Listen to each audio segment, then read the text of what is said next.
Imagine a world not so different from our own, icy winds sweeping across vast plains, towering mammoths grazing in the distance. By the flicker of firelight, two kinds of humans. One of them is us, the other, the Neanderthals. Who were they really? And why did they vanish after thriving for hundreds of thousands of years? Neanderthals first appeared around 400,000 years ago in Europe and Western Asia. They weren't primitive cavemen. They were skilled hunters, toolmakers, survivors of harsh Ice Age climates. Their bodies were built for endurance, shorter, stockier, with barrel chests and powerful arms. This compact build helped conserve heat in the freezing cold of Ice Age Europe.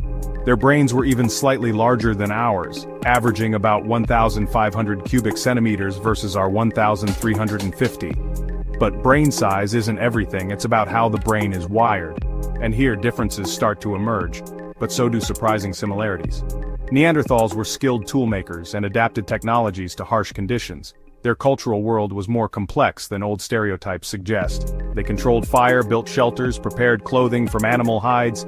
They hunted large game with sophisticated weapons and strategies. Their story is written in bones, caves, and fragments of our very DNA. Not primitive, but specialized, shaped by ice, wind, and survival. They evolved to fit a harsh world, and to thrive in it for hundreds of thousands of years. This is their story. Next, how they lived. Tools, burial, and perhaps art. Far from brutish, remarkable complexity awaits.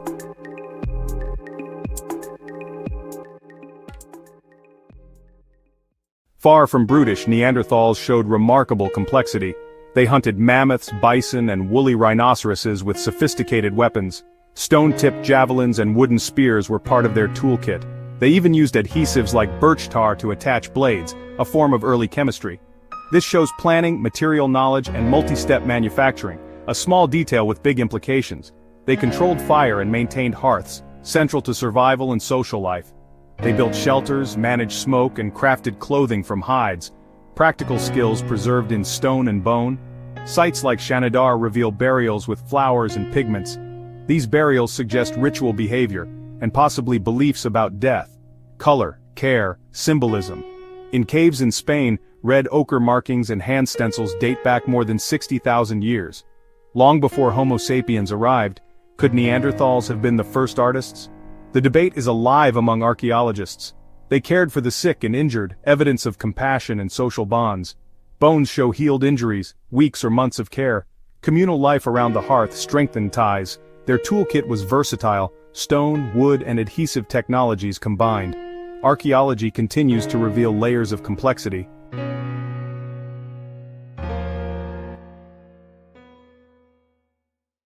Around 60,000 years ago, modern humans began leaving Africa in large waves. They moved into new landscapes and inevitably crossed paths with Neanderthals. What happened after those first encounters is complex. They didn't only fight, they mixed. Genetic studies reveal people of non-African descent today carry about 1–2% Neanderthal DNA. That means Neanderthals live on inside us. Genes linked to skin tone and hair color can be traced back to them. Other Neanderthal genes affect immune system strength, and some influence mood regulation. Not all encounters were peaceful. Fossils show violent injuries. Competition for resources likely created tension. Still, coexistence lasted thousands of years. So what tipped the balance? The answer is likely not a single cause, but many interacting pressures. We examine the leading theories next.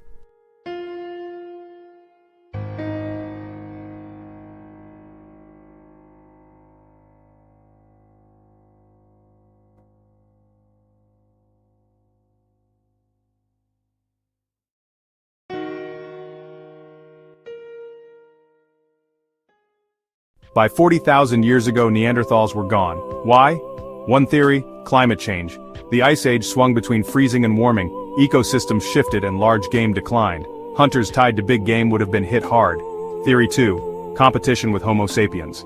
We were more adaptable, longer range weapons, larger social networks, information exchange.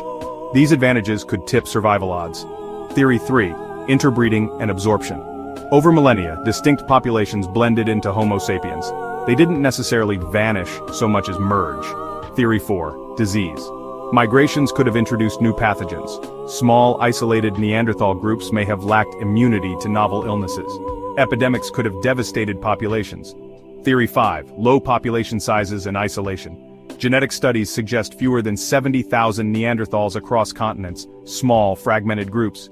Inbreeding and loss of diversity could weaken resilience. The truth? Likely a combination, a perfect storm of pressures.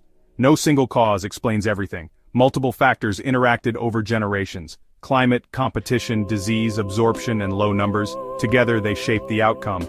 Even in disappearance, Neanderthals left a legacy. Their genes persist in modern populations, shaping traits and health.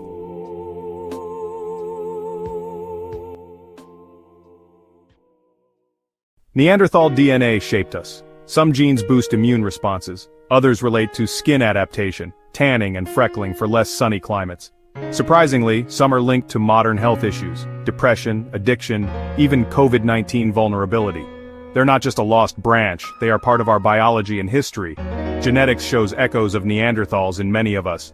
Artifacts and DNA together tell a fuller story. For centuries we mocked them as dumb brutes. Today science paints a richer picture. They wore jewelry, crafted tools, and maybe even told stories around fires. In many ways they weren't so different from us. The real tragedy isn't only extinction, it's how close we came to being two kinds of humans sharing the planet. When we look in the mirror we carry their story within us, a reminder that humanity is a tapestry woven from many lives. And maybe, if we listen closely, the Neanderthals are still speaking from silent caves and from DNA in our veins. Their story asks, what makes one human species endure while another fades? Intelligence, adaptability, luck, or something deeper?